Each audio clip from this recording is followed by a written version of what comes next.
Either those two boys endured the most sickening abuse imaginable. Maybe I should poison you! And their parents got exactly what was coming to them, or you were able to coach that performance out of a lying, murderous psychopath.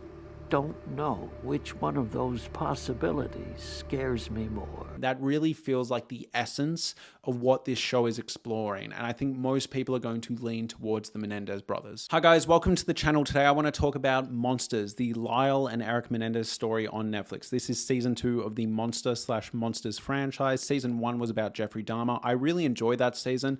I know there were a lot of problems with it, but overall I thought it was an excellently done season, and I do think Monsters, the Lyle and Eric Menendez story, might actually be the superior season. There are things that are problematic, and I'm going to get into all of that today in today's video. I'm going to give a in-depth spoiler discussion of every single episode by episode. I'm also going to get into specific characters and give my thoughts and feelings. I am going to validate certain things that are shown in this season as they come up, because I've done a vast amount of research going into this season of television. I've read multiple books, I've watched multiple shows, multiple documentaries.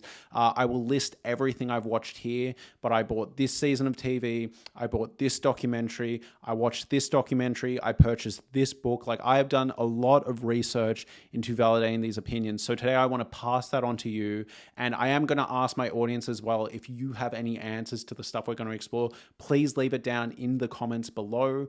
Without further ado, let's just do a kind of general discussion about this show. First off, it is following the story of Lyle and Eric Menendez. These are two boys that murdered their parents, and as they went to trial, dark secrets about the family came out. Dark secrets were exposed and made the court of public opinion kind of question whether we should hold these boys accountable for such a horrific crime, given what they potentially went through at the hands of their parents. That is kind of the SparkNotes version of this story. This is a dramatization done by Netflix and Ryan Murphy. As a TV show itself, regardless of what is true and what is fiction, I think this is an incredible achievement. Well, then fucking run them over. It's in the Constitution! I'm Tom Cruise. What are you gonna do about it? What are you gonna do about it? The performances in this show are remarkable. Javier Bardem is absolutely crushing it. This is his first major TV appearance, and he absolutely knocks out of the park. Chloe Sevigny as Kitty Menendez is also just absolutely remarkable. Both of these performances are incredibly layered. They are dealing with a lot of complex emotions, a lot of complex portrayals. They are doing a really kind of delicate job, walking a really fine line of getting us to fear them and resent them and loathe them, but also play with our pity and our understanding of what makes these people the way they are. But on top of that, the performances of the boys themselves, of Eric and Lyle Menendez, are absolutely astounding. Both of these boys are doing very different things with their performances, but both of them are just as compelling. I think especially Lyle Menendez is actually a standout in this season of television. Tell me everything, because I don't know what the fuck everything is, and just because you fucking said it doesn't mean that it's fucking true. Give me 2 tickets to the fucking 10:55, I guess. Put my fucking brother on the phone right now! Fucking motherfucker! Go!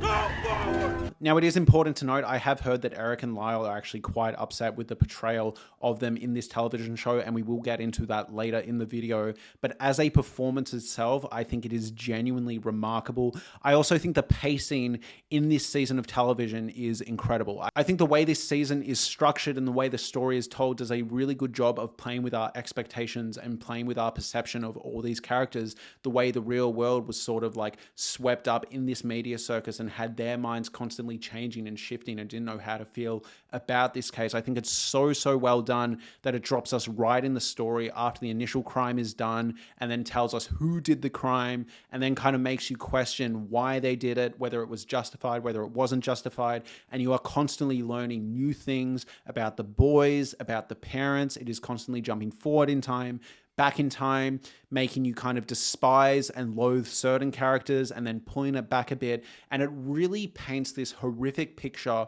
of an overall fractured, demented family and the way trauma is passed down from generation to generation to generation. You get this really horrific portrait of just a tragedy of generational trauma. And I really admire that Javier Bardem, in an interview leading up to this season of television, actually talked about the fact that that is what he was trying to capture in this role. He talked about how he has a child and he often wonders whether his parenting can be too harsh, and constantly questions in his own life the line between abuse and genuine parenting. And he tried to explore that in this role. And I think that's such an interesting insight. And I think in terms of exploring that angle, the show does it really, really well. I also have to commend how much effort has been put into the set design, but also the costumes. These boys are serving absolute looks throughout the whole season of this show. The outfits in this show are just absolutely insane. It is obviously an exaggeration of how these boys were seen, right? Because when this crime happened, people went, oh, these rich spoiled brats from Beverly Hills. This show is constantly leaning into stereotypes and archetypes. It's very much dealing with the legend of this story and very much leaning into that and dramatizing it and over exaggerating it. And that is reflected in the costuming, in the set design,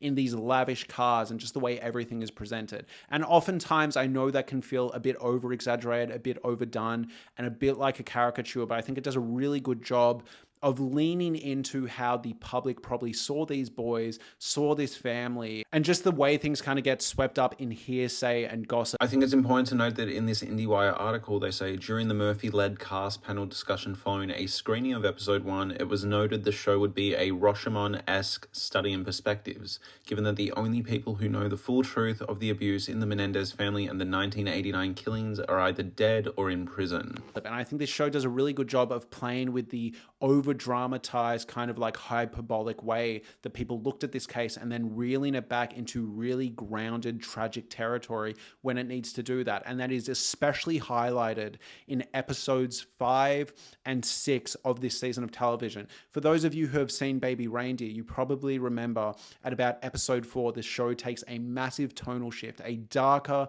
more tragic, more disturbing tone out of nowhere. And I think Monsters, the Lyle and Eric Menendez show, does a really good job of kind of reveling in the grotesque horror, the rich boy imagery, the lavish lifestyle, only at around episode 5 and episode 6 to really like pull the rug from under you and turn it into something darker, something deeper, something more sinister, and this heinous reflection of generational trauma and also just like abuse directed outwards, directed inwards, directed up the family line, down the family line. It is actually kind of a masterstroke what they pull off, in my opinion, in episode 5 and episode 6. And I also think it's really important when watching this show to constantly keep note of what is being shown to you as rumor, as hyperbole, as kind of court of public opinion speculation, and what is being shown as kind of like dramatization of factual events. This is a really important distinction. For example, the first 2 episodes very much feel like a dramatization and an over-exaggeration of the actual events, the actual timeline of things. But then other times there'll be characters telling their opinions and their thoughts on the case, and then it will give us a dramatization of that. And I think it's important as viewers to pay attention to what is meant to be an obvious kind of fake out exaggeration and what is real. And we will get into that as we go episode by episode. But again, the performances are excellent. The soundtrack is remarkable. I really liked in season 1 of Dharma, there is this constant like weird moany music throughout the first season of Dharma. And then towards the end of the season, you find out that Dharma listens to whale noises to sleep. And you've been hearing those whale noises throughout the season in the soundtrack. In this show, they play the song, I think it's Crazy Dirty Money. It was also in the trailer, the one where the saxophone's like, wow.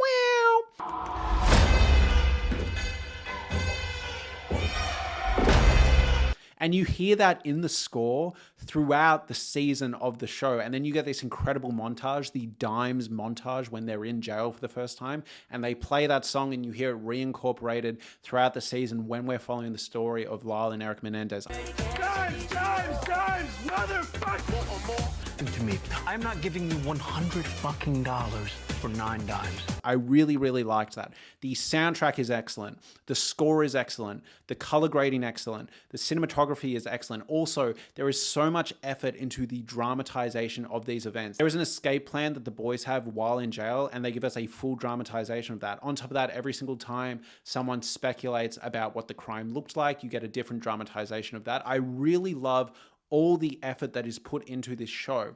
And what is really well done here is when we get to episode 5, when we get to this breakdown that Eric Menendez has to his lawyer about the abuse he suffered at the hands of his parents, they don't dramatize everything. They make you sit in the room in this incredible one take with Eric, and in a way it almost makes you feel like this is the real story. This is what the show is saying did actually happen. It is really forcing you to reconsider everything you've seen, given the tragic story Eric Menendez is telling you. And I actually think the choice here not to give this overdone, over-exaggerated dramatization of events and instead make you listen to Eric Menendez the way Eric Menendez got on trial and made the jury hear this, and this was something that actually swayed the jury in his favor, I think puts you in the position of the jury, of the court of public opinion in a really, really effective way. Was you telling Lyle what? My dad. Was it you telling Lyle about something that was happening? My dad. Okay, it was you telling Lyle what? I think it's really hard to watch episode 5 and not kind of believe the boys' story, believe that the boys were severely abused and get why they were that fearful of their parents. And I think the mission statement of the show is really apparent around episode 5 and episode 6. I've seen a lot of people really mad that this show portrays Eric and Lyle Menendez in problematic, disturbing, and uncomfortable ways throughout the show. But at the end of the day, guys, they did murder their parents. There has to be some anger and some issues there that need to be shown. But I think episode 5 makes it abundantly clear that this show does have a level of empathy and understanding to them, and is trying to substantiate their story despite what they did. I think the overall message of the show is, yes, they did the wrong thing. They should not have murdered their parents. This is something that Eric and Lyle Menendez have said in interviews. You know, they said we went about it the wrong way, but we do want people to understand why we felt we needed to do that. I did that,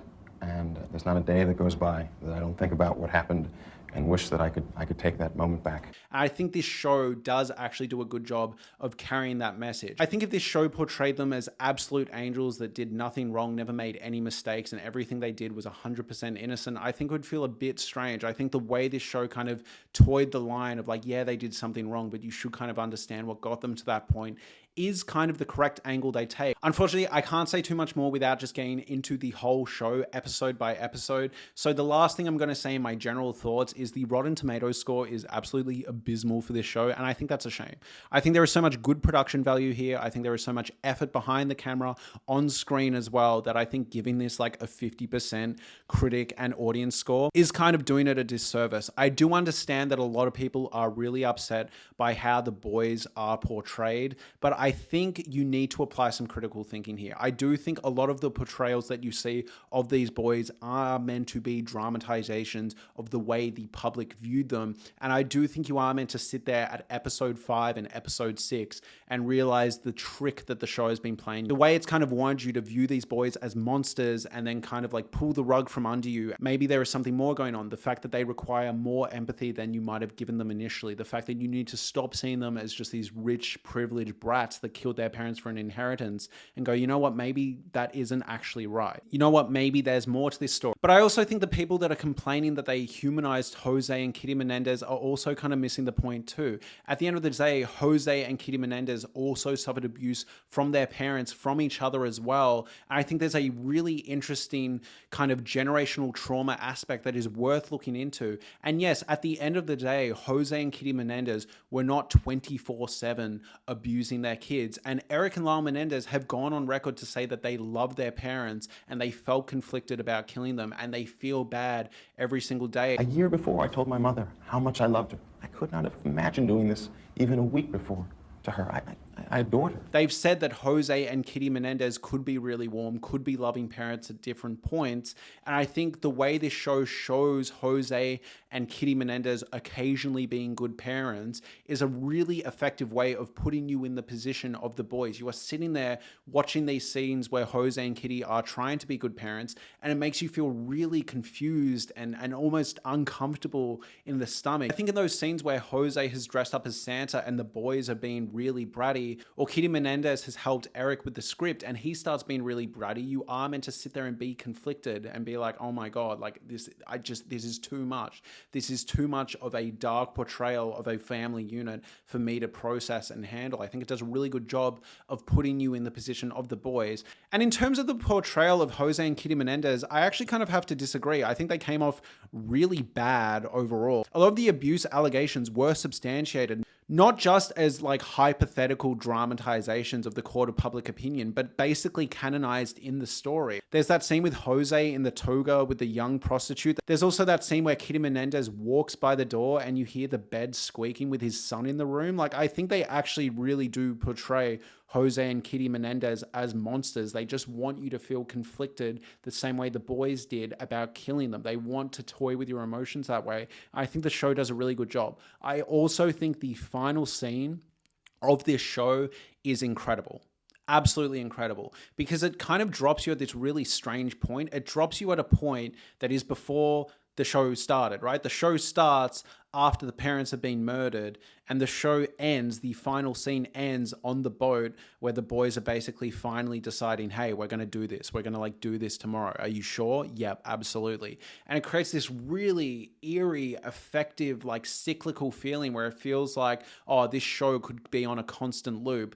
The way the kind of court of public opinion and the way the media is constantly wrestling with the details of this case. I think it does such a good job in terms of its structure of like highlighting the idea of these generational abuse cycles, and the fact that it ends right where it begins, right? It ends with these boys deciding, hey, we're going to murder our parents. It feels like you could just start the show back up again, given everything you know. It shows that this story, but also generational family abuse, is something you are going to constantly be unpacking, constantly reflecting on, and kind of trying to understand and solve. And maybe there aren't really any easy answers. I think the mission statement of the show is, are they monsters?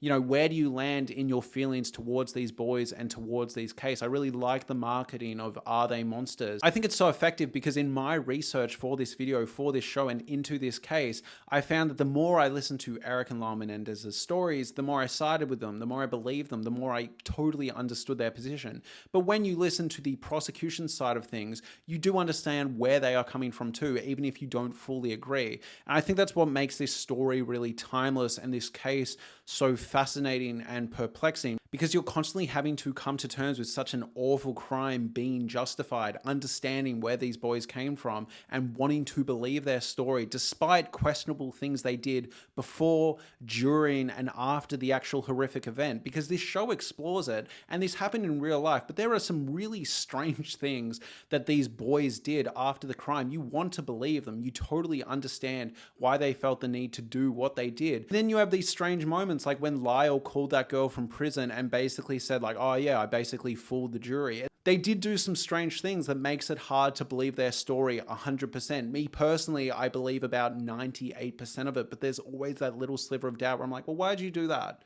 Why did you do that? That was a bit strange. I understand you were traumatized, but that part is hard. But I think this show does a really good job of capturing that state of confusion and conflicted feelings. And I know for some people who really wanted this portrayal to just be 100% Lyle and Eric Menendez were perfect, innocent boys that were abused, I think you are going to be disappointed. This show definitely is interested in questioning where they went wrong, where Kitty and Jose Menendez went wrong, where they went right, where the boys went right. I think this show is trying to say that every single person in this family at some point did monstrous things, and given the in-depth portrait it's given of how all of them were abused, including Jose and Kitty Menendez, I think it's kind of demanding you sit there and go, how much empathy do I have for each one of these people? Me personally, I have a lot of empathy for the boys, a lot less for the parents, but I do have a sliver of empathy, particularly for Kitty Menendez, but also Jose, given what he went through.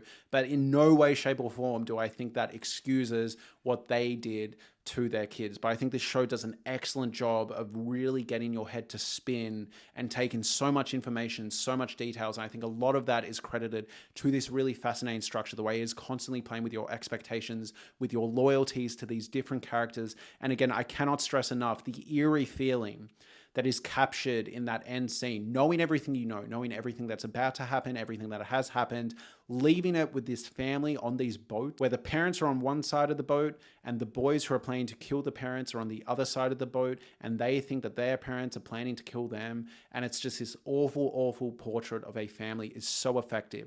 I also love that this television show does a really interesting thing where it kind of frames Jose and Kitty Menendez as a fucked up team and Lyle and Eric Menendez as a team. And it's just so fascinating. You know, the way that Jose and Kitty feel united in their fear and disdain of the boys, and Lyle and Eric Menendez feel united in their hatred and disdain and fear of their parents. It might not be the perfect representation that some people were hoping for, but as a compelling television series, I think it was remarkable. I was absolutely hooked. I loved all the dramatizations. I loved the amount of effort that was on display. Now, without further ado, let's get into episode things that jumped out to me and all the scenes I liked. So, important thing to note about the episodes, I absolutely love that each episode feels like it has a distinct kind of focus. Episode 1 is basically centered around the therapist confession. I absolutely love the funeral section that we open with. This actually happened too. They did play that weird Milli Vanilli song in the service. It's strange, it's weird, it's avant-garde. For my final words to you, I will leave this to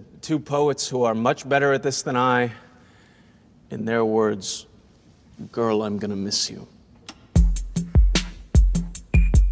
And I think the show did a really good job of capturing just how strange of a choice that was. It is instantly throwing you. And I also really like that this show had a really fascinating, dark, quirky sense of humor. This show was a lot funnier than I expected. And I think coming out of the gate in such a disturbing story with this punchline was really effective. Next, we have Eric Menendez's story at the funeral. He talks about how he loved that his mum used to take care of the birds. And I find this so interesting. Let me tell you why. Because later in the season, you find out that Kitty Menendez used to come out with a shotgun and shoot birds in the face. So I find this story just so interesting. Like, I wonder if it's intentionally contradictory, but just so fascinating that Eric Menendez at the funeral is talking about the fact that he loved that his mum used to take care of these birds, and then later on in the season you find out that she took joy in shooting these birds. I don't know if that's a reach at all, but I found that really interesting. On top of that, in reference to the sense of humor in this show, I absolutely love the moment where the therapist is saying, you know, were there aggravated circumstances to the murder of your parents? Like, there must have been a reason. And he goes, yeah, no, my parents were quite aggravating. He goes, no, that's not what I mean. Hilarious. Next, we're straight into it. I absolutely love the dinner table fight montage where you see how awful Jose and Kitty Menendez is. This isn't full-on sexual or physical abuse, but this is uncomfortable family dynamics. And this peaks with a moment where Kitty Menendez rips the toupee off Lyle Menendez's head. Oh. Now, this is substantiated, this is factual, this is seen as a pivotal moment in the story of Eric and Lyle Menendez, and it is properly horrific. I felt so bad for Lyle here. I'd heard this story in Robert Rand's book, I'd heard this story in the documentary, I'd heard this story in the court testimony, but I think seeing it visualized this way really captures how effectively horrific it was. I've heard this story a bunch of times, but I've never fully processed just how horrific it would be until seeing it portrayed in this way. Next, I thought the Eric self-deletion montage was really well done. I think getting to this from the jump, from episode 1, how Eric was regretting what he did, how torn up he was about this, and showing all this stuff was just really interesting, really fascinating. I really like the effort they went to show this and visualize this. Absolutely love the scene where Lyle Menendez is rushing to Eric Menendez and the therapist, and he is stopped at a traffic light, and you see a group of friends dressed up as Jose, Kitty, Eric, and Lyle.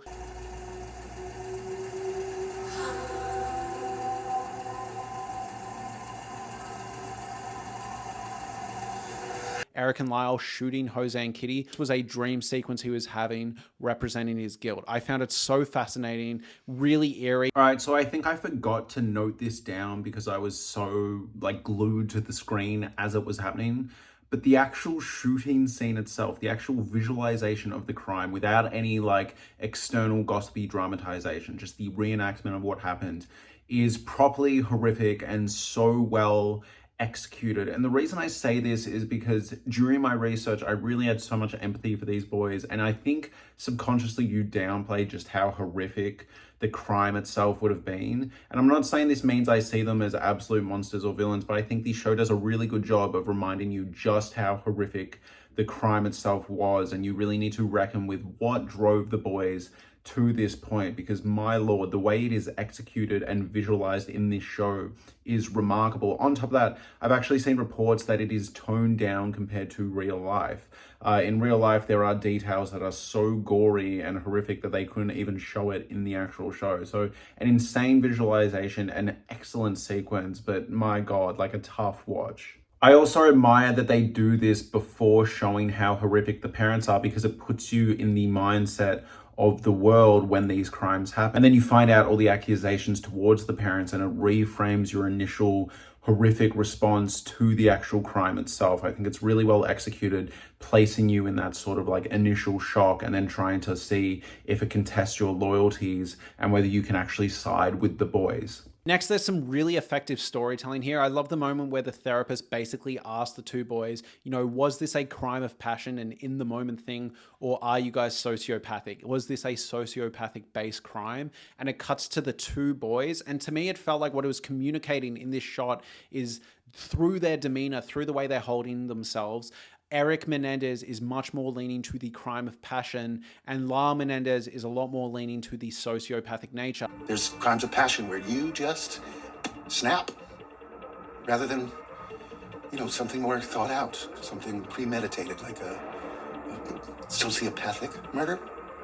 So this is kind of reincorporated and reestablished through Lyle's presentation throughout this show, and the way Lyle basically asks, what do you think, Doc? Do you think we're sociopaths? I have heard a lot of criticism about Lyle's representation in this show, even from Eric himself. And while I do completely understand that, and I do understand why this is rubbing people the wrong way, I do think it's important to note that throughout the trial, even Leslie Abramson did actually mention that Lyle was the one who administered the killing blows. It was more Lyle's idea than Eric's idea. On top of that, there is an interview with a prisoner on Vlad TV who did actually talk about the fact that Eric definitely felt like the more scared, more fragile, more traumatized of the two boys, and Lyle felt like the more calculated mastermind of the two boys. Eric I knew was a poor soul. He was brought into this thing. His brother just overpowered him with that. But Lyle was manipulative. Now, I'm not saying that means Lyle deserves more punishment than Eric, but I do think what this show captures and what I got from my research, I think there is an angle that maybe Lyle was a bit more of the they had it coming approach, and Eric was the more torn, conflicted, confused of the two. But I do understand why overall people are unhappy with the representation of Lyle, but I do find the exploration of the differences between Eric and Lyle in this show very, very fascinating. Episode 2 I have listed as the spending spree episode. This basically gives the vibe of Wolf of Wall Street, American Psycho. This is two rich white boys living it up on their dead parents' inheritance. It is absolutely wild. It is insane. First off, we're back to the great humor. I love the discussion they have with the RCA Records guy about the limousine, about the villa, about the suite. You are watching them live it up on the company card. It did rack up a bill of, I think it was like $8,800 on the company card. Like, they were going off. Was actually verified and validated. Now, they did obviously play into this.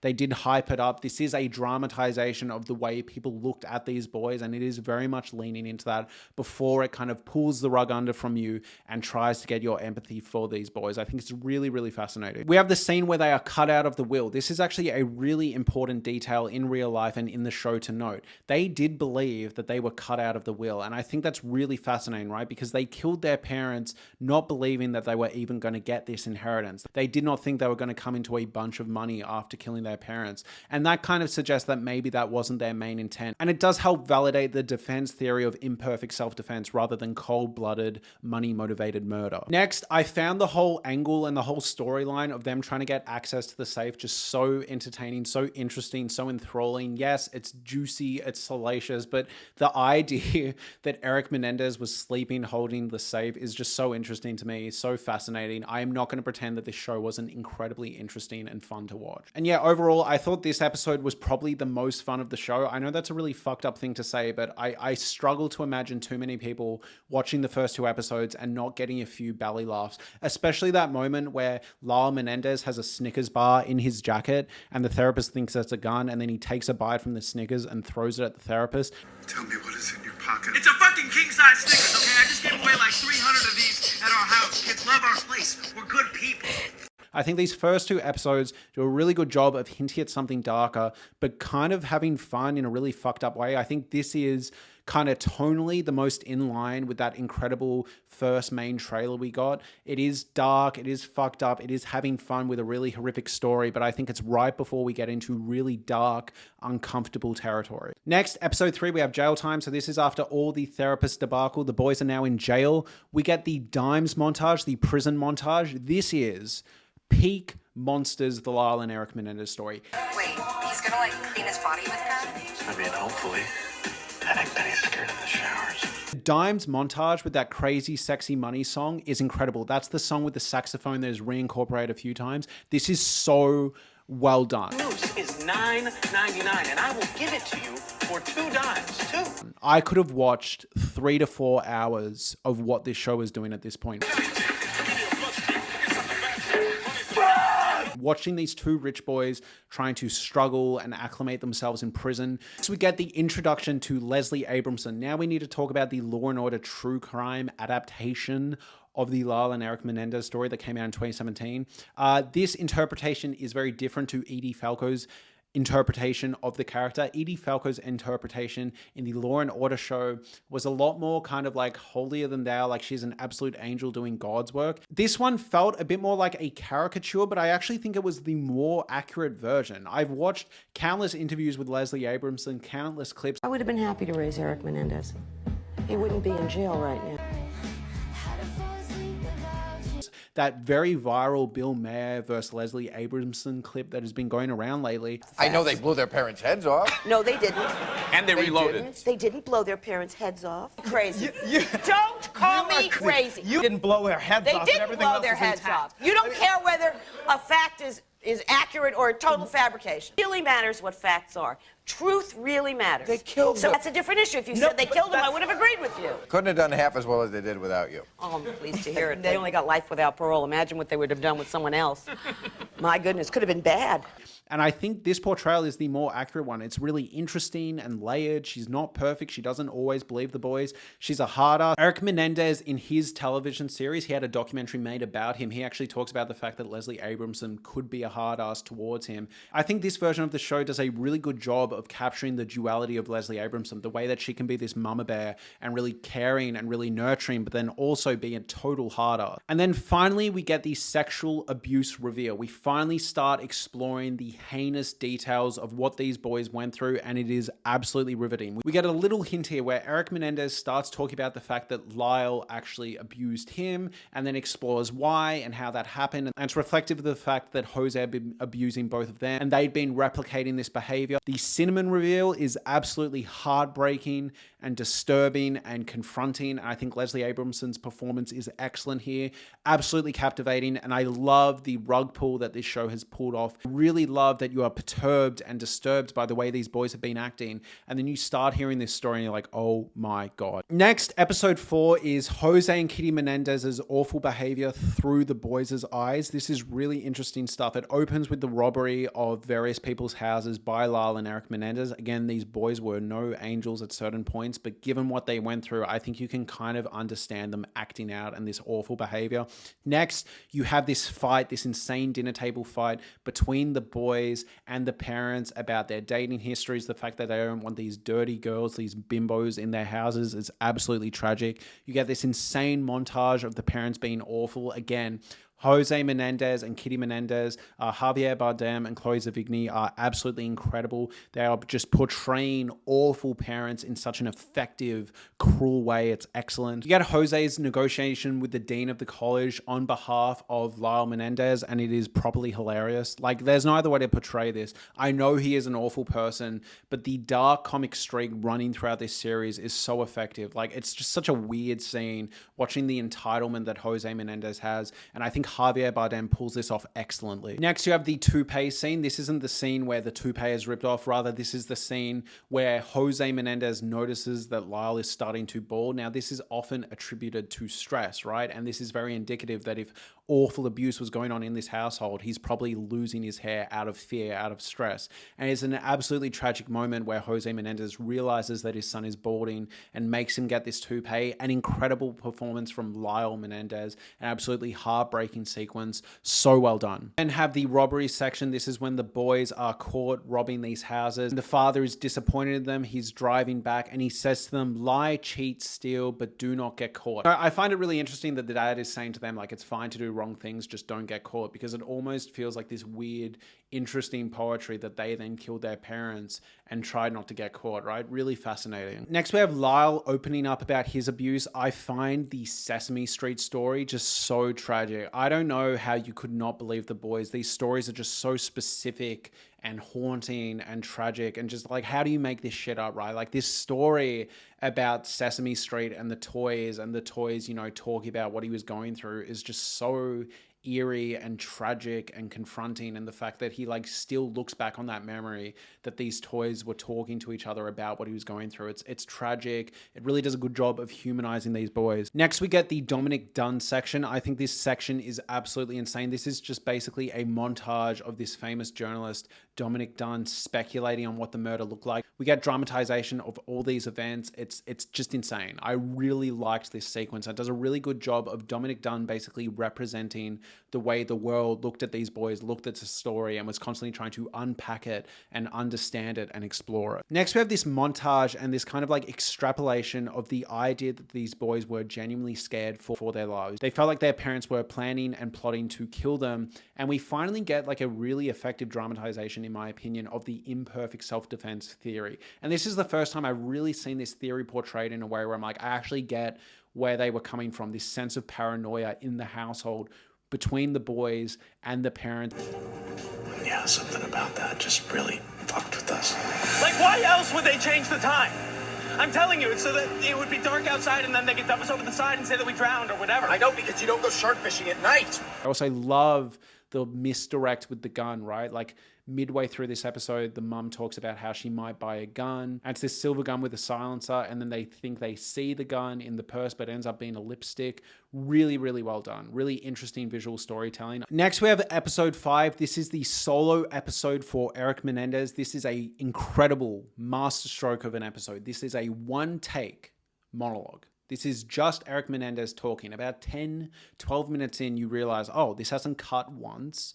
The whole episode is just going to be this monologue. Basically, this episode does a really good job of essentially being the testimony that Eric Menendez provided to the jury about the abuse he suffered. This basically puts us in the position of the jury. We sit there, we hear him uninterrupted for like 35 minutes straight, and you're meant to kind of sit there and really take it all in, really unpack it. It's confronting, it's harrowing, it's effective. And again, this is why I find the idea that people are really mad at this show a bit strange, because I don't know anyone that's going to be able to watch episode 5 and not leave the show at least with a substantial idea that something went wrong in this household towards these boys. In terms of screenwriting and storytelling and structure, I absolutely love what they were doing with episode 5 here. It's really well done. It never gets dull or boring or repetitive, and there's so much interesting writing moments throughout this episode. Interesting things to note throughout this episode, there's this moment where Leslie asks if she can smoke, and he goes, nah, that's okay. Like, it only grosses me out when my dad does it. That felt like an interesting, weird,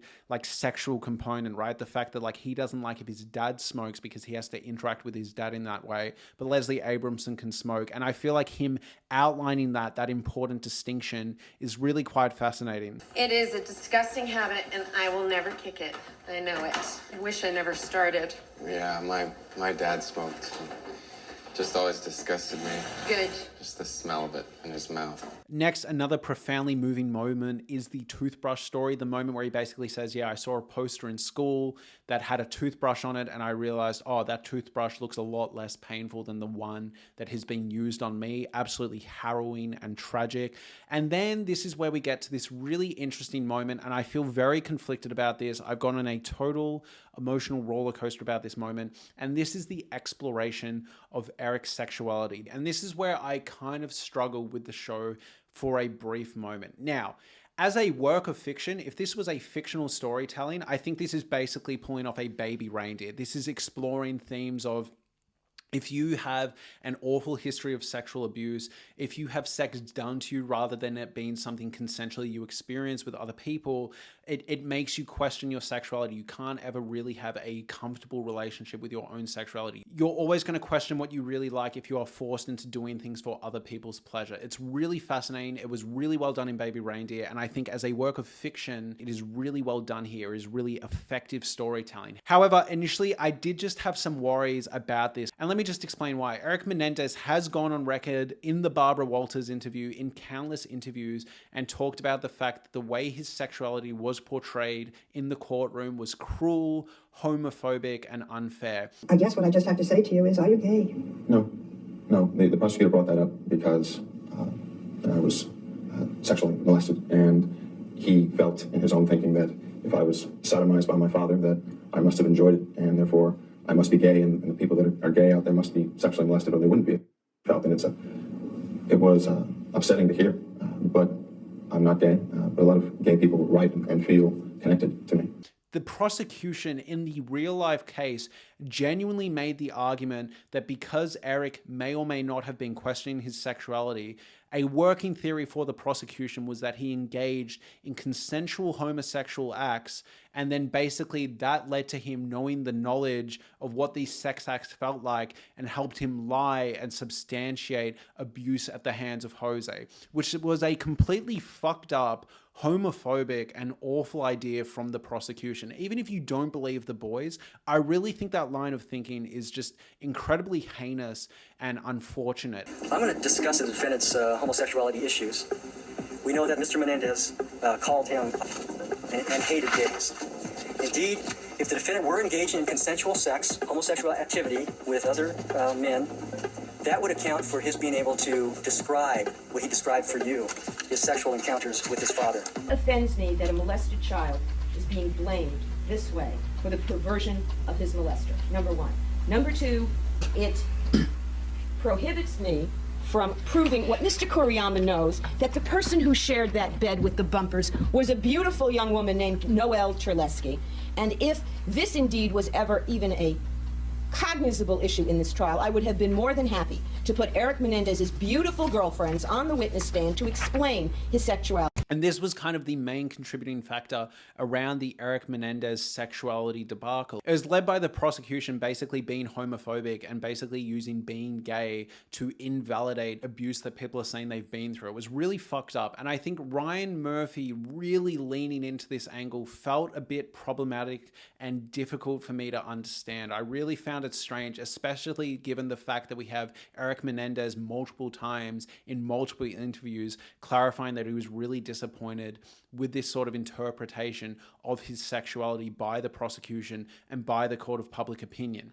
However, now the more I looked into this though, the more I could understand it and forgive where it was coming from, because I did find proof that Eric Menendez has gone on record talking about how he was confused about his sexuality due to what was done to him by Jose. Mr. Menendez, did you ever question in your mind whether or not you were gay? Yes. And why was that, if you know? It's because I didn't understand what was happening with my father. And what do you mean you didn't understand it? I didn't understand why it didn't hurt so much. I wouldn't scream at him or fight back with him. I still thought I should have, and I would still be able to have an... Leslie Abramson has also talked about the fact that when Eric Menendez was young, he did experiment in certain ways, but that does not in any way, shape, or form mean he is homosexual, and also mean that the allegations of abuse at the hands of his father are in any way, shape, or form invalidated. So my basic confusion here was the fact that, like, I didn't like the idea that Ryan Murphy felt like he was genuinely leaning into a theory that was started by a homophobic prosecution. However, I do think there is actually some things that validate what was explored in this episode. Now, all that being said, I've thrown that out there. Let me know what you think of this in the comments below. But the thing is, though, the writing in this episode is so well done and so tragic that I almost want to work past that, because the way Eric Menendez talks about the word nice, and the way that for Jose Menendez and him, nice had this dark, horrific implication that was attached to sexual assault, and then nice became this thing he had with this boy, but he didn't really know what nice was, and then he had this guy in prison that also felt nice. But when we had sex then, it wasn't like it was with my dad. It was Nice. It was really nice. And in here it was really nice, but now it's whatever, it doesn't matter. It's this weird workaround of his relationship with his sexuality, the way he can't understand sexuality anymore, and the way it always just comes down to nice. And nice is a word that has been corrupted by what happened between him and his father. I think it is such good storytelling. It is such good screenwriting that I almost have to give Ryan Murphy a pass here, but I would be really curious to know what you guys think of what I raised here, whether I'm out of pocket, whether Ryan Murphy's out of pocket. Please let me know in the comments below. All right, so next we have episode 6. I think this is probably my favorite episode of the season. There are a few other moments in each episode that I think are standout moments, but as an entire episode, I think episode 5 and 6 are easily the standouts. I think this episode in particular is such a interesting, dark, broody portrait of just a twisted, tortured family that is a product of generation after generation of sexual, physical, and emotional abuse. It's harrowing, it's effective, it adds a lot of interesting, substantial backstory to Jose and Kitty, really informative. It makes you really question how you feel about all these characters. So first off, I love all these therapy sessions Kitty had. I hate my kids. May as well come out and say it. Now, there are events that were proven in court and in the book by Robert Rand that Kitty did actually fear her son. She was scared of what they were capable of. So this is actually substantiated, and it's a really interesting angle. I could have been a movie star like Kim Novak. And you're what I got? Find more fucking money than that in my goddamn laundry hamper! You realize that? Lyle scares me. Eric's just... Right? I think this is actually fairly common in most households, this idea of like, oh my God, have how I treated my kids growing up, is that going to come back to haunt me? You know, when I'm old and gray and I need my kids to look after me, are they going to be so jaded that they don't actually look after me and they abandon me? Now, obviously, most households aren't as messed up, aren't as fucked up and tortured as the Menendez household, but I think this episode really examines that dynamic in a really horrific and dark way. You know, this idea of like, what have I created through my own actions? I live in a house where I am scared of my abusive husband, a husband that has sexually abused me and my children. I am scared of my children and what they'll do to me. What was my involvement in this? Am I to blame for this? It's incredibly fascinating. You can't help but see how isolating this household would have been for Kitty Menendez, this predominantly male household full of abuse and violence and outwards aggression. But at the same time, you remember how bad she failed her children, her part in this, and how she joined in the torture of her children with Jose. So it's just this head-spinning examination of just a completely broken family, and again leans more into that direction I was talking about, where it's like every single character at different points has these monstrous betrayals. For example, there are moments in this episode where Jose and Kitty Menendez come off as rather good parents. Again, the scene where Kitty Menendez was helping Eric with his script, that's a really sweet thing to do. I think a lot of parents wouldn't actually do that. They'd be like, are you serious? I'm not doing that.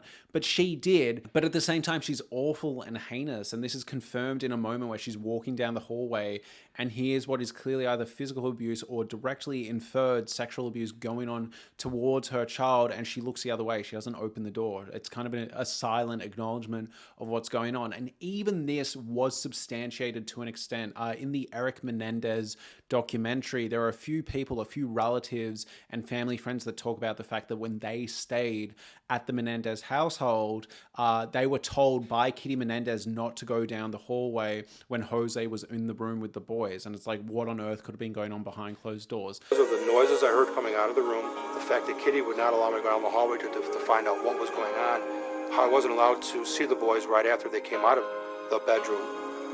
All these different things just clicked. So yes, not a direct confirmation, but it does not look good. It is rather compelling testimony towards the allegations that the Menendez brothers have made towards their parents. And I think this episode does such a good job of showing the danger in turning a blind eye and how family-based complicity can turn young children into dark, tortured souls. I love this section where she's talking to the therapist about how she doesn't feel connected with her boys, but sometimes when they're asleep, she can feel the umbilical cord connected. It's this idea that like, I fear them when they're alive. I don't like the reflection they are of me and Jose, but like when they're asleep and they don't have anything to say, I can still connect with them in that way. It's such an earth-shattering revelation, but super well written. But again, leaning back to sort of understanding these monstrous parents, you have that scene where Kitty Menendez gets the facelift in hopes to impress Jose, and he doesn't really seem to give a shit. Tragic. I also love the section where Kitty Menendez at this point knows that Jose is cheating, but gets really, really excited about the car he's got her. Not to say that excuses what he is doing and the cheating he's doing towards Kitty, but it's a really interesting scene where it's like, I feel like in any traditional marriage, if you knew your husband was serially cheating on you, I don't think a car would really like throw your emotions that much, but this is just such a broken family and such a broken relationship that she still is able to find joy in that car present despite knowing what Jose is doing to her and doing to her kids. I really like the conversation about how upset the boys are that they only got books compared to the car, especially given the Alfa Romeo scene that we get later in the season. But I also found it really interesting that Jose actually went out of his way to black out certain sections of the book he disagrees with. That almost feels like sweet parenting, sweet parent motivation, and I think I find that angle really interesting because this is a moment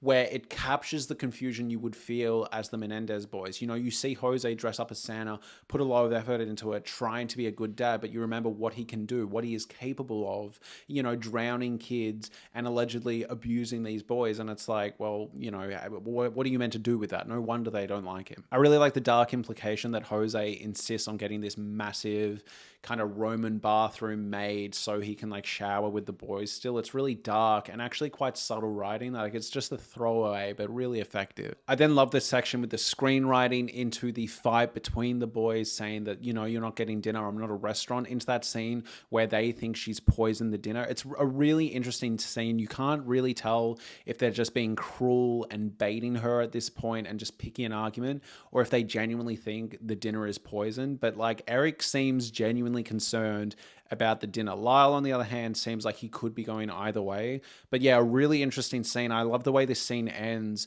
with her collapsing on the floor as almost this, you can't tell if it's a genuine collapse or a test to see if they even care. You know, it's very much toxic mother being like, okay, well, I guess no one's going to care if I die then. And it's this really interesting scene where like the look of disdain and resentment they have towards her is coming outwards. They feel really menacing, but then you see her kind of get up and reach for the drink rather than the phone or for their help. It's a really well executed scene. I also love the dog story. This was featured heavily in the second trailer, the one where Jose basically tells a story about training the dog with the spikes in the collar and comparing that to how he treats his kids and says, I'm sorry for not hitting you harder. Really interesting scene and shows why these boys felt like they couldn't talk up to anyone, particularly their parents, about how they were treated, right? It shows how domineering and awful the household was. I also really love the AIDS discussion and the penis check. Again, by the way, the people that think Jose and Kitty Menendez were portrayed in a good manner in this show, I don't know what show you watched, because to me, this episode was fucking insane. Like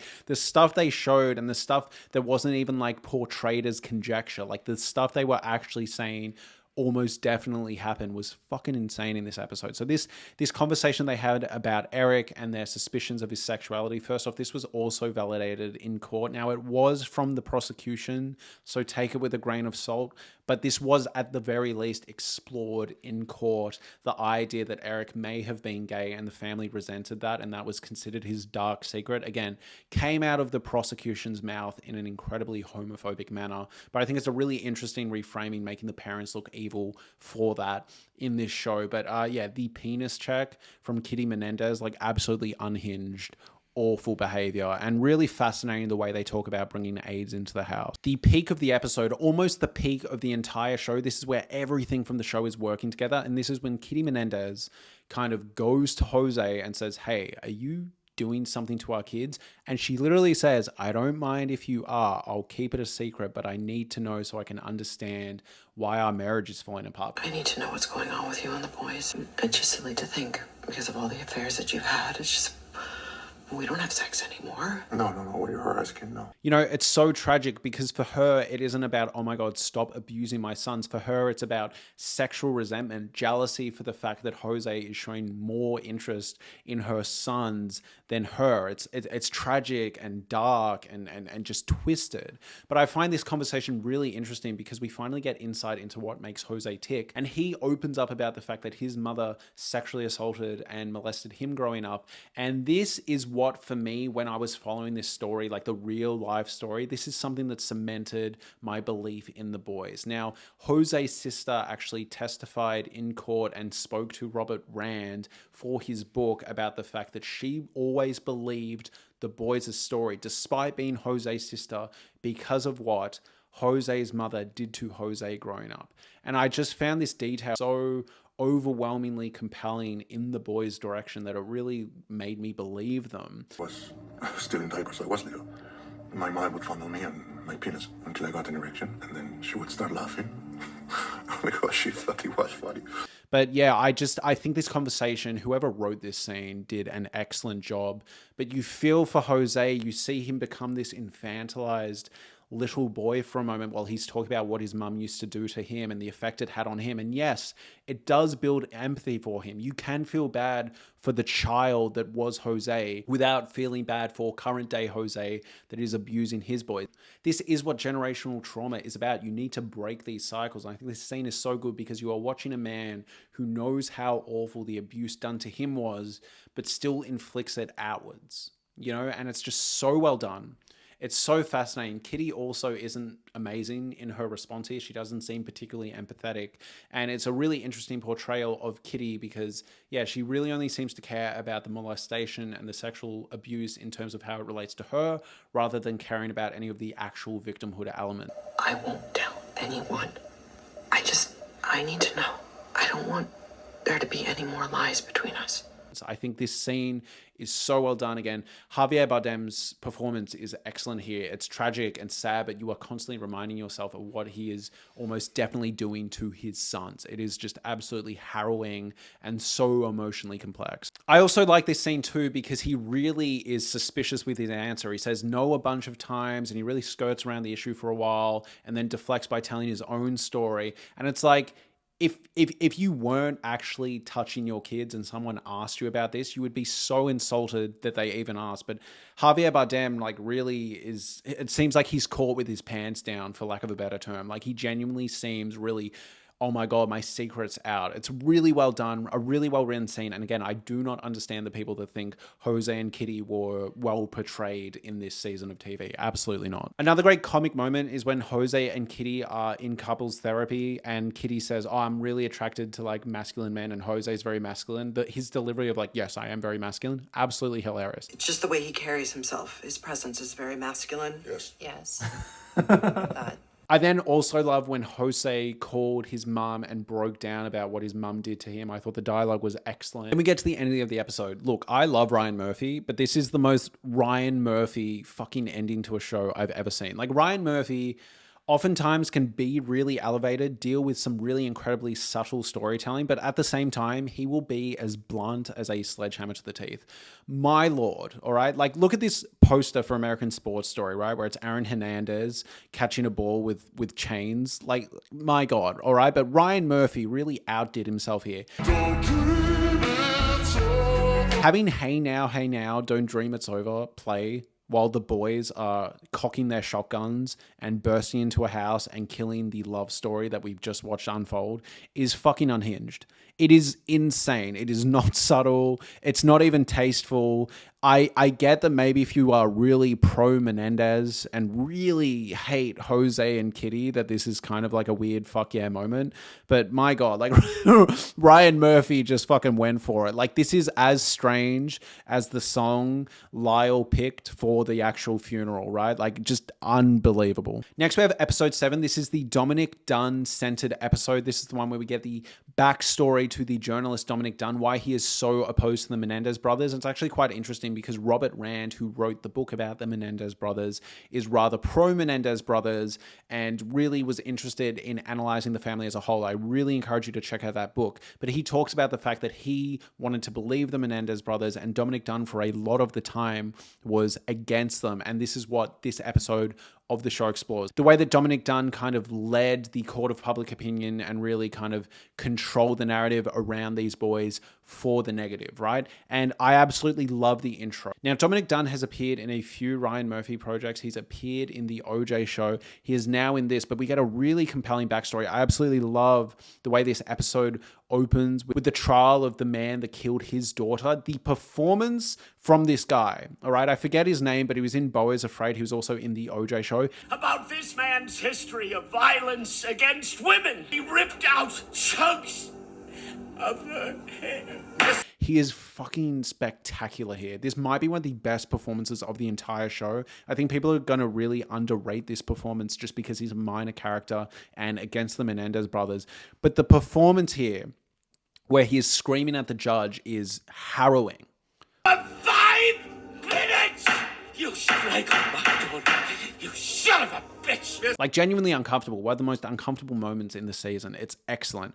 I absolutely love it. I also find it really interesting that there's this section where Lyle is asking people to basically make false accusations. This doesn't look very good for Lyle, but at the same time, you can justify this in your own head if you want to, as he is just struggling with the fact that he doesn't feel like he's going to be believed for what was truly done to him. So he's asking people to lie. However, if you are against the Menendez brothers, this just validates that he was, you know, an evil piece of shit and a bad seed. And I think depending on what you feel about the Menendez case going into it, portrayals like this are either going to be complicated things to justify to yourself or just going to validate that perspective. And I think this show is interested in kind of catering to both. And I get why people are going to be bothered by that. Like, I do understand that. So we have this section where Leslie Abramson is asking Lyle to basically practice his court testimony. And it deals with the idea that Lyle is a bit more sociopathic than Eric. Now, again, I just want to refer you to the Vlad TV interview. It feels like this is where they're getting this characterization from. This was an inmate who, talked about the fact that, like, Lyle did seem a bit more twisted and calculated, and I think that's what they're leaning into here. But I find it really interesting what they do in this episode because, yes, he turns on the tears. He asks, do you want me to cry? Because I can do that, and gives this incredible performance and then breaks it. What that felt like. Like the emotions. So, do you want me to cry?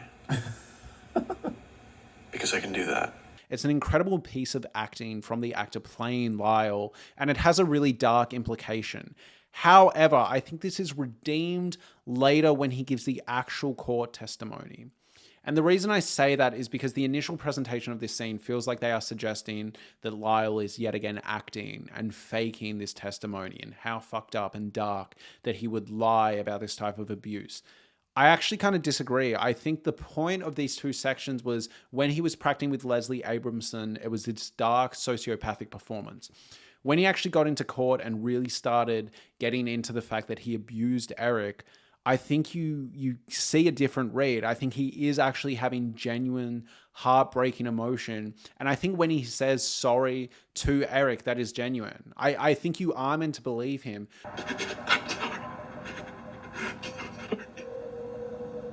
And I think what the show is rather suggesting is the difference between the two boys is Eric felt a lot of guilt and confusion about killing his parents, and Lyle was a bit more confident in that decision. I don't think the show is saying that they are both liars. I think the show is saying one of them feels bad and one of them is more confident in that decision and more of a they had it coming approach. Now, whether you agree with that or not, is up to you, but I think that's what the show is getting at here. And I think what it's showing is that Lyle in this moment, he might not feel bad for what he did for his parents, but he definitely feels bad for bringing Eric into this scheme, for what he did to Eric. And I think it does still validate the perspective that everything that is alleged to have gone down between the parents and the boys did happen and is canonized in this show. I think it's a really effective scene. I do not think it is a flat out character assassination of Lyle. I think instead it's suggesting that, yeah, he felt more bad for his brother than he did his parents. He was more the protective figure for his brother. And I think that is shown in the way he seems to be showing genuine heartbreaking emotion about his confession about his brother and looking his brother in the eye. And this actually changes Dominic Dunne's mind. And this is true. Robert Rand talks about this in his book. He talks about the fact that Dominic Dunne, after the testimony, went, oh my God, like that was the most heartbreaking testimony I've ever seen. I've been against these boys, but my Lord. Either those two boys endured the most sickening abuse imaginable. Maybe I should poison you! I want you to fucking hit me right now! Shut the fuck up! And their parents got exactly what was coming to them, or you were able to coach that performance out of a lying, murderous psychopath. And to trust me. It's the only way we're gonna win. I don't know which one of those possibilities scares me more. That really feels like the essence of what this show is exploring. And I think most people are going to lean towards the Menendez brothers. But again, this is where we get into more complicated territory. Then we see this montage of Lyle calling this girl and saying just the most incriminating shit ever. And unfortunately, even for the biggest Menendez supporters, they did do this. Like, Lyle did make these phone calls that got him in a lot of trouble, and that's why they couldn't get him to testify in the second trial, because he kind of fucked it. And like, I don't know what to make of it. Like, it is weird. You can make the argument that Lyle is just a bit more disconnected from the murder of his parents. He doesn't feel as bad about it, and that's why he has this cold demeanor, and he cares more about his brother. It's just such an unfortunate moment for the defense, and also for people that really want to believe the Menendez brothers. Next, I absolutely love the montage section where Dominic Dunne is coming up with these table counter arguments. This section kind of confuses me though, because we just had a scene where Dominic Dunne is saying to Leslie Abramson, like, I believe these boys. I believe these boys and I believe what they went through. And then he's now at the table talking mad shit and just coming up with all these insane theories and just debunking any defense of these boys around this gossipy dinner table. And it's very strange. I also like the way this scene ends though. I really like the way this scene ends. It's a really interesting cut where it goes from him surrounded by people to him alone. On the one hand, it could just be communicating passage of time, and he's been sat at the table thinking about the boys and thinking about the boys and thinking about his own life. But the way it's edited, it almost feels like he might not have been talking to anyone and he was just going around in circles. But I do lean towards the first one, that it is just a passage of time. And I really find the discussion he has quite interesting with the waiter as well. I thought that was an excellent scene where he's comparing what the boys are going through to what his daughter went through, and just like the parallels are really quite fascinating. But I find this section really interesting. Again, this is what the show is all about, right? The way the court of public opinion really kind of turned on these boys and then sided with these boys and then turned on these boys, and all these interesting arguments Dominic Dunne are making are rather compelling. If these parents were planning on murdering the boys, why did they help fill out college applications? Like, there's a lot of strange stuff that does make for compelling points, but at the same time, you just can't invalidate everything the boys are saying. I do just want to say the Eric Menendez documentary also highlighted the point that no one ever got up and defended Jose in a very passionate manner. Like, no one ever came up and said, oh my God, you can't say this about Jose. He would never do that. He's such a nice guy. Like, no one really ever said that. Yeah, there was an assistant that said he was always fine to work with. No one ever pushed back against this really harsh characterization that was given of him. There are up to 51 people that testified in favor for the Menendez brothers and how awful the parents were. Also, I know I really pushed back against the sexualization of the brothers in the trailer and the way it almost framed them as incestuous in a way, but I really admired the way it was handled in this section with Dominic Dunne. It is a bit weird to add it because Dominic Dunne explicitly never talked about this stuff, but in terms of what people were speculating, this actually was speculated at the time. So I think in terms of just this Dominic Dunne conversation representing the rumors swirling at the time is really good. But yeah, I've seen a lot of people push back against the shower scene between Eric and Lyle, and yes, it is a bit strange and a bit tasteless, but I think it's just there to kind of be a representation of the insane rumors that people are coming up with. I don't think you are meant to take it true. When I watched that, I went, well, that was a fucking weird rumor, but like, I think that's the point. You are meant to sit there and be like, that was weird. because it's a weird rumor. All right, episode 8, we have the court trial. I'm going to be real. I do think Law & Order True Crime overall did a better job with the actual court trial. You get way more insight into what went wrong, what went right. You get way more compelling stuff in the boys' favor, weirdly enough. Like if you watch the Law & Order True Crime one, it's really hard to not side with the boys, whereas in this one, it's still kept a bit vague for a while. But overall, I still think these episodes are good. I do think, unfortunately, the last episode in particular loses steam, but let's just get into episode 8, the court trial. I do really like the section where they're going to talk about who's going to play them in movies. I love that Lyle is hyped that John Malkovich is going to do the impersonation of him, and it's really an interesting moment because John Malkovich was absolutely awful to the boys and basically mocked their accusations, mocked what they went through, and it's really interesting to see that Lyle is excited in this moment given how he was portrayed by John Malkovich. Next, I love the mic montage. This was actually substantiated too. You can see video footage of this, but the mic montage is so uncomfortable. It gave me such a sense of anxiety, and I love the way Lyle reacts to it afterwards, just like lose his shit. Sorry, at the risk of repeating myself, what in the fuck kind of lame-ass title is Friends? Who's gonna watch something called Friends, Eric? And yes, we don't know if this argument ever happened, but I think it is just creative license, right? Like it is kind of a funny conversation to imagine. This fight is also about the fact that Eric made the mistake about the Big 5 gun, and I know this makes Lyle kind of look bad, but I think this scene does a good job of basically invalidating the prosecution's arguments, right? Because it shows Eric just made a mistake. And if you focus on this characterization of Lyle, I think you're actually kind of missing the fact that the show is trying to provide some defense and some counter arguments to the prosecution in this scene. This argument eventually leads to Lyle crackhead at Eric and being like, oi, like, you know, and all of this started because the parents thought you were gay and yada, yada, yada. Because mom and dad were recording your phone calls and they found you saying a bunch of fucking gay shit. They found out that you and Craig Signorelli were gobbling each other's tongues and a bunch of other fucking unholy shit. It's a really interesting moment. And again, this was also kind of explored and established on in court. This was an angle that was explored. And I think it's really interesting the way they bring it up here. There's a great dark comic moment where Eric cracks it at Lyle and says, I'm not gay. And then Lyle responds, really? Because you certainly fucked us. I'm not gay, Lyle. Yeah, well, you fucked us. It's a dark joke. Like, it's a really fucked up joke, but I will be honest, it got a good laugh out of me. Also, while we are talking about dark comic moments in this show, Jose's impersonation of a duck when he is mocking Lyle is like a sight to behold. It is hilarious. Like, he's not just going quack, quack, quack. He's doing full on honk. It was pretty good. I really like the section where Leslie Abramson had the female members of the jury over and asked what worked, what didn't work in that initial trial. And then one of them said, hey, like the men didn't like you. Like that was one of the major reasons. Really good moment, really well written. I also really liked OJ's appearance in this one. I did not like it in Law & Order True Crime. It felt like a Marvel cameo. It was just really weirdly handled.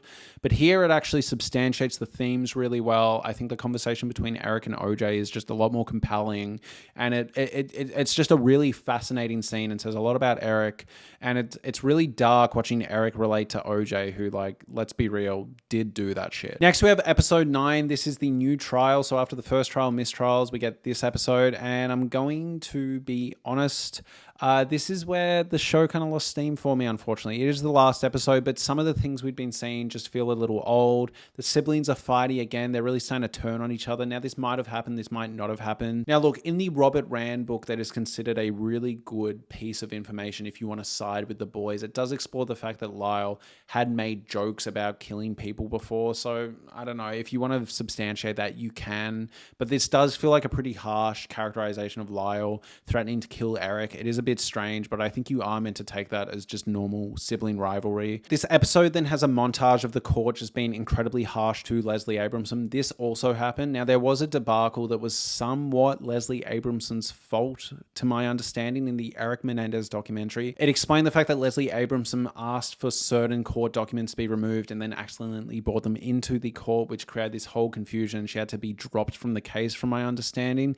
But regardless, this montage of the court being mean to Leslie Leslie Abramson. It feels a bit rushed and a bit strange and a bit montagey. And I think if you haven't been following the case, if you haven't watched Law & Order True Crime and read all these books, it just feels like a bit glossed over and a bit undercooked in my opinion. What I think this episode does well, and I know Menendez supporters are not going to be super happy to hear this, but I think this episode does a really good job of showing how if you're in a jury and you're presented with this really biased case, the prosecution did make a more convincing argument in this scene, given how unfair and crooked the actual court proceeding was, right? This second trial was kind of notorious for not letting a lot of the substantial sexual abuse allegations to be explored properly. So unfortunately, it was a really biased against the Menendez brothers trial.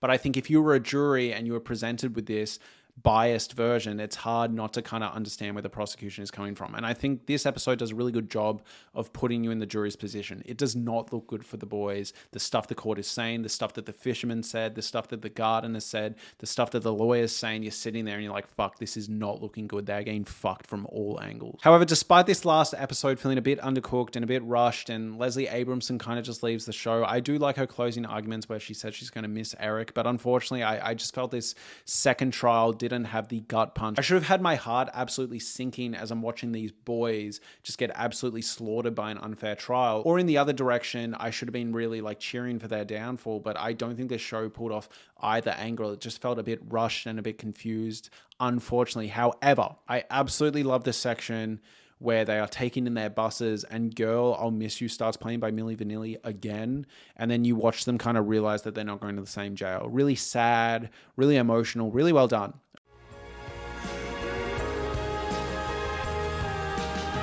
Really fitting, and the use of the song here feels this darkly cruel poetic twist against the boys in a really tragic way, the same way being separated feels awful too. You know, they did this thing to bring each other together and protect each other allegedly, and now they're being taken away. I think it's really well done. I do think Law & Order True Crime did a really good job with the separating cars from the bird's eye view, but I think they did a pretty good job in this show too. I think they did a pretty good job. Then we get to the final scene of the show. I cannot express to you guys how much I love this final scene of the show. It feels like an incredible short movie. There's so much interesting stuff going on here. I love that Kitty and Jose are trying to reconnect. I've seen people push back on this scene and be annoyed that it feels like it's making us empathize with Kitty and Jose. Not quite. I think what it's doing here is kind of showing that sometimes the sins of your past are always going to come back and get you. Kitty and Jose are trying to fix their marriage while the boys on the other end of the boat are about to kill their parents out of either imperfect self-defense or a you've got what's coming to you sort of mentality. And I think it's this really tragic look at this broken family and what cycles of abuse do to people. And you're watching two different teams both kind of wonder what the other one is thinking. Let's fucking do it. Let's fucking do it. It reminds me a lot of Gone Girl, right? When at the end of Gone Girl, they're both looking at each other and Ben Affleck's commentary, you know, what will we become of each other? What are you thinking? What will we do? It's such an interesting ending to that movie. And in this movie, it just feels like this uncertainty of what the other party is thinking. I think it really does a good job of making you reflect on your own home life, your own relationship with your parents and potentially your kids. And, you know, this idea of like, am I building a fucked up life for the people around me? And it's the most tortured and almost angry we see Eric. Eric was portrayed as the more gentle one, the more broken one, but here you kind of get why Lyle would be like, fuck, we need to do something. Like, look at how this is eating up Eric. Eric seems broken and tortured and set. It's such a well done scene. It's such a well done scene. And I can't stop thinking about it. I really can't wait to rewatch this show and rewatch that scene. I've seen the show twice, minus the last episode. The person I'm on my second watch with, we haven't finished it yet, but my God, I love this final scene. I think it has so much to say. It really gives me vibes of we need to talk about Kevin. And that's what this whole show gave me the vibe of. And we need to talk about Kevin.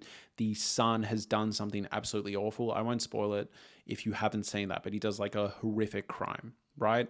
And the whole movie is the mum reflecting on how she raised her child, and it's asking the question, was he like a bad seed, or did I do something wrong? Were there warning signs, or was he always like this? Like, what was my part in creating this monstrous kid? You know, what do I do when this kid is a part of me? So interesting. And that's what this final scene felt like it was capturing. It was capturing that dark, uneasy tone of like, oh my God, these kids are a part of me, or oh my God, my parents, I come from them, but I hate what they've done to me, and I can't live with them. And it's just so well. It's like these parents have no idea what's coming, but they almost do. You know, Kitty's been talking about the fact that she's scared of her sons. Jose seems to want to keep them in check because he almost knows that he needs to. And I think the brothers at the end here are the most united they've been. And again, I love the idea that it feels like this show is a cycle. You know, we start the show after the ending, you know, right after the ending. We start the show after they've killed their parents, and this is right before they finally kill the parents. It's just so fascinating. And it feels like this show could just be on a constant loop, the way we constantly are re-examining it and always thinking about it, and we are trying to get the Menendez brothers out. Like, it's just so fascinating. It's so interesting. I think the ending's perfect. I think it's pitch perfect. I do not think it is making us empathize. I think it's just making us go, what a fucked up, horrific story, what a dark family, and what a shame that Jose and Kitty treated their kids the way they did, because whatever redemption they were hoping to have is about to be cut short. Love the ending. Now, while I have you, there are a few people I want to thank who have been commenting on my previous Menendez videos regarding the trailers and the promos and the marketing material. There was a Revisiting Menendez channel. There was someone who was saying they were actually playing the audio on my videos too, Lyle. Is that true? But thank you so much for your comments and pointing me in the direction of research. I was really glad I read the Robert Rand book. It cost me fucking $30, but I am glad I listened to that. It helped so much with my research. It really sold me on the boys' side of the case. So if you guys haven't read that book and you're feeling a bit weird about the fact that I kind of do believe their story, check out the Robert Rand book. Check out the Eric Menendez documentary. I'll show which one you should watch here. Check out the Fox Nation documentary if you want one that also looks into the prosecution side in a really interesting way, but also obviously the defense's side. I also suggest you watch the Law and Order true crime story. That is absolutely essential watching after watching this. There is so much good stuff about the Menendez brothers. Watch their court testimony. That's another thing. The whole trial was filmed on Court TV. You can watch all of their testimonies. And just while I've got you, the court testimony, I will say, is a lot more compelling. The Eric Menendez one specifically, I think Lyle Menendez's one is way more convincing, but they've obviously added that seed of doubt in your head. But if you watch Eric Menendez on the stand, I'm sorry, I don't think anyone can act that well. I just don't. Like, compare it to the show. Like, look at this. Was it you telling Lyle about something that was happening? My dad. Okay, it was you telling Lyle what? If any of you can watch Eric Menendez breaking down like that and not believe him, I don't know, man. Like, how do you watch that and not really empathize for him and take his side? Like, I don't think many people could pull off a fake performance like that without winning an Oscar. It's absolutely unreal, and it does really make me believe that something went down in that household. And for people that have PTSD, this likely looks very familiar.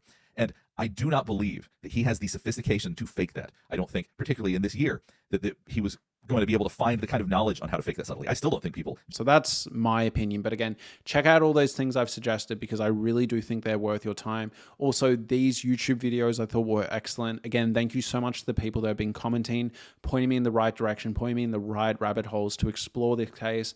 I really do appreciate it. I also appreciate if you watch this whole video. This video has taken me a long time, a lot of research, a lot of money, and I really enjoyed the show. And unfortunately, it's been met with like a fucking 50% audience and critic score. So, you know, but that's kind of Ryan Murphy, right? He's quite divisive, but I am keen for another season of Monsters. I am one of those fucked up people that really likes this sort of stuff. So, you know, whatever. Thank you so much for watching. Thank you so much for watching, especially if you're at the end. Thank you so much, and have a lovely day.